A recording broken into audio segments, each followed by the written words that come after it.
Students, now we are going to discuss how to write the formula of coordination compound if the IUPAC name is given.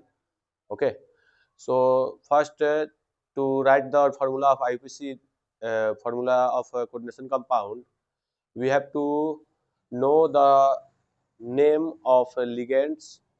Okay, and there are some rules to write down the formula of coordination compounds, and these rules are I am going to explain.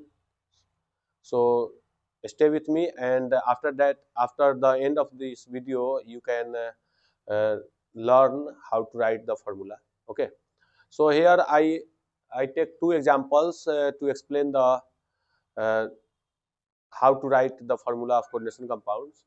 First example is tetraamine diaqua cobalt 3 chloride.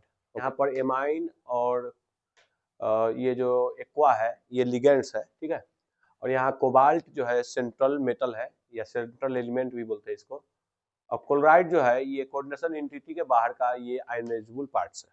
Okay, तो first हमें ये जानना जरूरी है कि amine का formula क्या होगा, एमाइन किसको कहेंगे, एक्वा किसको कहेंगे।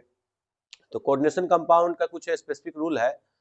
जैसे एमाइन जो है NH3 को बोला जाता है, ठीक है। ऐसे तो हम लोग जानते हैं NH3 मींस अमोनिया होता है, लेकिन कोऑर्डिनेशन कंपाउंड में कुछ कंपाउंड का स्पेशल नाम है या अधिकांश नाम में थोड़ा सा चेंजिंग है कि नहीं। जैसे यहाँ पर आप देख सकते हैं एमाइन को NH3 बोला जा रहा है, लेकिन ऐसे हम लोग अमोनिया को NH3 बोलते हैं, और एक्वा जो है H2O को बोला जाता है, ठीक है। तो यहाँ पर कुछ रूल है, इसको पहले आप जान लें, है ना। उसके लिए मैं एक अपडेट कर दूंगा इसकी लिगेंड्स का नाम और उसका फार्मूला मैं जो है इस चैनल पर डाल दूंगा, ठीक है। तो यहाँ पर हम लोग देखते हैं, तो पहला जो है इसका रूल क्या है कि पहले जो है ये स्क्वायर ब्रैकेट के अंदर में जो भी एलिमेंट लिखाएगा ये सभी को एक साथ बोलते हैं कोऑर्डिनेशन एंटिटी, ठीक है। तो इसका फार्मूला लिखने का रूल है कि पहले जो है सेंट्रल मेटल का सिंबल लिखेंगे। जैसे यहाँ पर कोबाल्ट है तो कोबाल्ट का सिंबल लिख दिए। उसके बाद क्या है कि एमाइन, टेट्रा एमाइन मतलब 4 एमाइन है, तो इसलिए NH3 4। Aqua, aqua means water H2O, लेकिन डाई एक्वा है तो 2 लिख दिए, ठीक है। और ये इसका 3 जो है कोबाल्ट का ऑक्सीडेशन नंबर है, जो अभी हमको यहाँ पर जरूरत है। और यहाँ क्लोराइड है। अगर ये सेंट्रल मेटल के बाद अगर लिखा रहा है मतलब ये कोऑर्डिनेशन एंटिटी के बाहर का आयंस है, सो इसको हमने Cl लिख दिया। लेकिन हमें ये नहीं मालूम है कि क्लोरीन कितना है, तो इसलिए यहाँ पर मैंने X लगा दिया, ठीक है। इसी X का वैल्यू फाइंड आउट करने के लिए हम लोग आगे और अभी चलेंगे। तो अभी तक जो है आधा कंप्लीट हुआ इसका फॉर्मूला।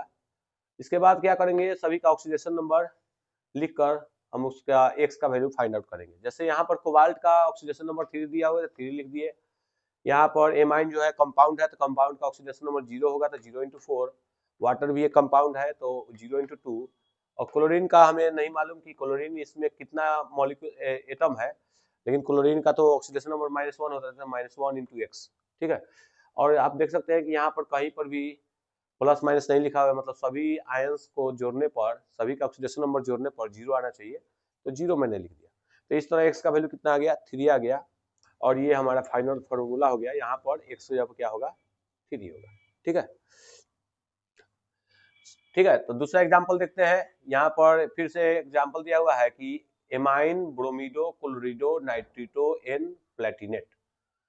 तो पहले आपको ये वही हम बोले ये सभी लिगेंड्स है। यहाँ पर प्लेटिनम प्लेटिनेट लिखा हुआ है, लेकिन देखिए यहाँ पर कोबाल्ट सिर्फ लिखा हुआ था, लेकिन यहाँ पर प्लेटिनेट 8 लगा हुआ है। तो इसका रूल क्या है कि अगर किसी मेटल के नाम के पहले 8 लगे, प्लेटिनेट, कोबाल्टेट, फेरेट, है ना, सब लास्ट में 8 लगे, 8 लगे, तो समझना है कि कोऑर्डिनेशन एंटिटी जो है निगेटिव होगा, है ना, मतलब एनायंस होगा। यहाँ पर ये कोऑर्डिनेशन एंटिटी कैटायंस है, प्लस में है, ये Cl माइनस में होगा, तो ये कैटायंस है, ये एनायंस है। अगर ये कैटायंस होगा तो कोबाल्ट लिखा है, अगर यह कोऑर्डिनेशन एंटिटी एनायंस होता है तो कोबाल्टेट लिखा था। लेकिन यहाँ पर प्लेटिनेट है, मतलब ये जो कोऑर्डिनेशन एंटिटी है ये पूरा को स्क्वायर ब्रैकेट में जितना भी है सभी को एक साथ बोलते हैं कोऑर्डिनेशन एंटिटी। तो ये कोऑर्डिनेशन एंटिटी जरूर जो है एनायंस होगा। जैसे आप यहाँ पर देख सकते हैं फाइनल आंसर मेरा जो है एनायंस है, तो इसी से मालूम चला कि ये एनायंस होगा क्योंकि प्लेटिनेट लगा हुआ है। ये इसका ऑक्सीडेशन नंबर है। तो एमाइन ब्रोमीडो क्लोरिडो नाइट्रिटो एन ये सभी जो है लिगेंड है। एक लिगेंड, दो क्लोरिडो 3 लिगेंड, नाइट्रिटो N 4 लिगेंड हो गया। तो सभी का हमें सिंबल मालूम होना चाहिए। तो एमाइन का फिर से सिंबल NH3 होता है, ब्रोमीडो का Br, क्लोरिडो का Cl, नाइट्रिटो N।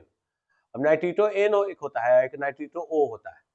अगर नाइट्रिटो O लिखा होता तो इस जगह NO2 की जगह पर ONO लिखना होता, ठीक है। तो ये नाइट्रिटो N है तो इसलिए N को पहले लिखेंगे, NO2 लिखेगा, और नाइट्रिटो O अगर होता तो ONO लिखते, ठीक है।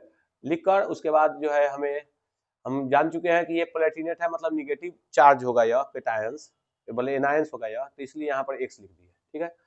और इसी X का वैल्यू निकालने के लिए हम लोग फिर से ऑक्सीडेशन नंबर का ये हेल्प लेंगे। तो प्लेटिनम का 2 ऑक्सीडेशन नंबर, क्योंकि यहाँ पर दिया हुआ है। एमाइन कंपाउंड है तो 0। ब्रोमीडो जो है, देखिए लिगेंड के रूप में रहेगा तो ब्रोमीडो बोलेंगे, अगर लिगेंड के बाहर होता तो ब्रोमाइड लिखते, ठीक है। तो ये ब्रोमीडो लिखा हुआ है, मतलब ये लिगेंड्स है, ठीक है। तो ब्रोमीडो के लिए -1, क्लोरिडो के लिए -1, नाइट्रिटो के लिए -1, सभी को अगर 0 2 का 2 हो जाएगा, -1 -1 -1 -3, तो x का वैल्यू हो गया -1। तो इस तरह यहाँ पर क्या हो जाएगा, -1, आप देख सकते हैं। I hope you understand all this.